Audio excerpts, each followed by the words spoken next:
Muy buenas tardes, noches o días. ¿Te interesaría saber cuál fue la mayor casi estafa que se ha presentado en este mundo?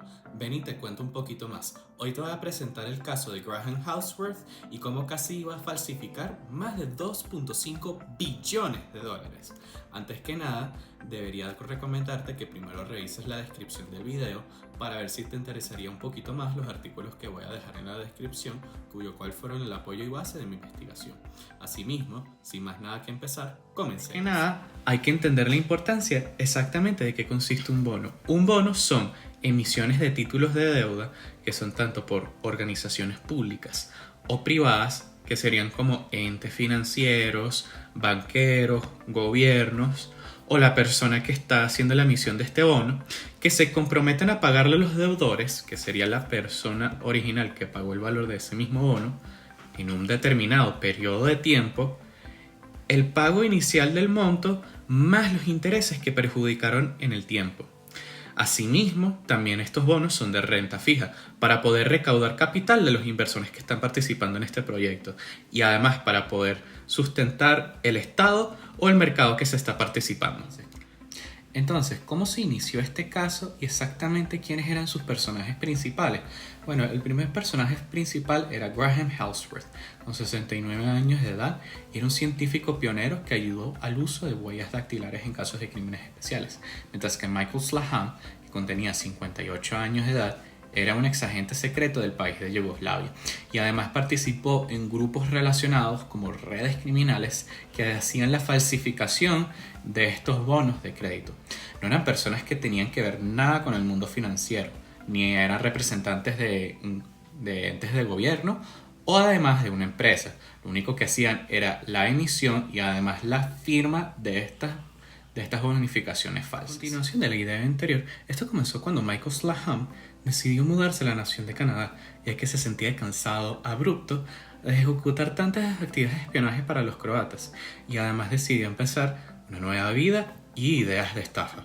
Asimismo se consiguió con Graham y le quiso proponer en hacer la falsificación de imprenta de bonificaciones americanos, y para que Graham estuviera lo suficientemente convencido, le pagó la cantidad más de 60.000 euros para hacer la imprenta de estos bonos.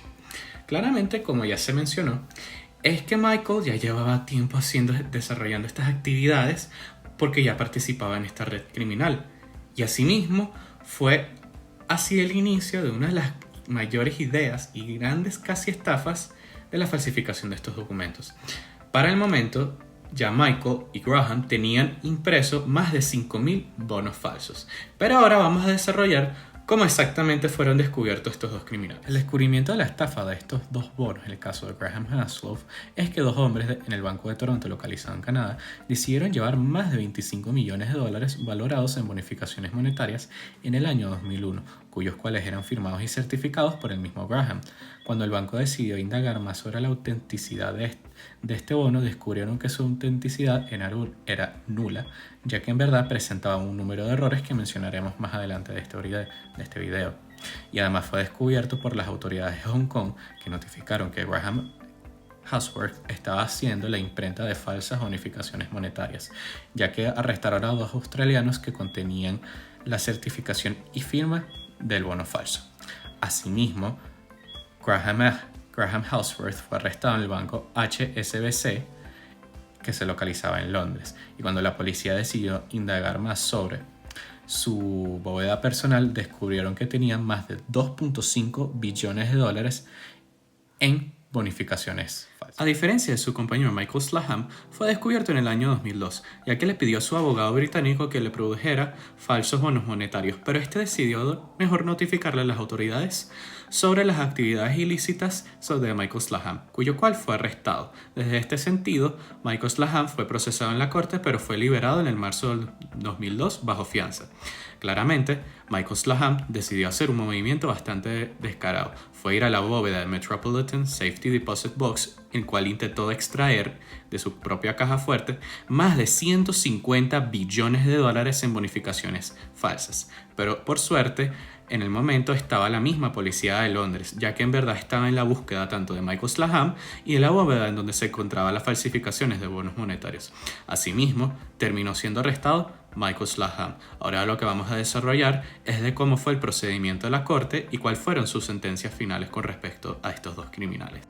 Cuando se estaba haciendo el desarrollo de la corte, lo que primero decidió señalar el juez, tanto a Graham como a Michael, fue el error número uno que se presentó en la corte, fue el de la impresión de los bonos. Y cuando se hizo el descubrimiento de las falsificaciones de los bonos, descubrieron que eran errados, ya que en vez que decían dollars, no usaban la tinta adecuada y además el código zip que estaban usando no fue introducido en el año 1963 en Estados Unidos. Después que se enseñara en la corte todos los falsos errores que se presentaban en la imprenta de estos bonos, el juez le preguntó tanto a Graham como a Michael cuál era la justificación de la imprenta de estos. En la corte penal se declararon dos versiones por estos dos criminales. La primera versión es que en verdad admitieron que los bonos fueron emitidos por la misma tesorería de Estados Unidos para poderlo intercambiarlo en un avión de proveniencia china, cuyo cual tenía un objetivo en ayudar a un líder rebelde que estaba en contra del gobierno comunismo chino. Este avión se estrelló en las Islas Filipinas en 1948 y cuando Michael Slaham llegó, lo único que declaró fue que en verdad quedaban escombros y oro. Pero en verdad esta teoría se descubrió que era en verdad falsa cuando en verdad se empezó a buscar el registro de la emisión de los bonos y en verdad no se encontraba ninguna versión posible. Por ende, se declaraba su versión falsa, tanto por la Tesorería de Estados Unidos, por la misma Casa Blanca y por el inspector Roger Cook. La última declaración de la corte era supuestamente la revolución tecnológica. Cuando Michael Slaham fue arrestado, lo que declaró en la corte en verdad es que quería hacer el uso de bonificaciones falsas para poder construirse una fábrica de tinta de etanol, para poder producir la imprenta de estos bonos, mayormente lo que quería usar con energías renovables. Pero las declaraciones del Dr. Lazo Pazner fueron falsas, ya que en verdad el uso de etanol era para usarse en fábricas de utilización de biomasa de plantaciones de caña de azúcar para proporcionar energía limpia y renovable para poder reemplazar los combustibles fósiles. Asimismo, concluye la corte. Ahora vamos a la sentencia. Entonces, ¿cuál fue la sentencia final que declaró el juez? 6 años de prisión para tanto Graham Halsworth y Michael Slaham por la falsificación de bonificaciones monetarias. Después de la corte, mayormente de los abogados de Graham y Michael le decidieron preguntar de qué exactamente qué opinaban sobre el caso. Bueno, los abogados respondieron que en verdad tanto Graham como Michael querían lograr algo muy grande, pero en verdad que no se supieron manejar en él. Si no sabes hacer el crimen, mejor no lo hagas. Entonces, ¿qué nos deja conclusión con matemática financiera con relación a este tema? Bueno, primero, identificar el proceso que se estaba falsificando, cuyo cual era la unificación monetaria. Y segundo, cuando identificamos el proceso, podemos entender más a fondo de cómo exactamente estaba desarrollando el caso, de cómo Graham y Michael estaban haciendo la falsificación del bono y de cómo podía identificarse y evitarse pérdidas en los bancos. Bueno, muchísimas gracias por ver este video, deja tu like y en verdad, buenas noches, buenas tardes, buenos días, hasta luego. Espero que hayas disfrutado.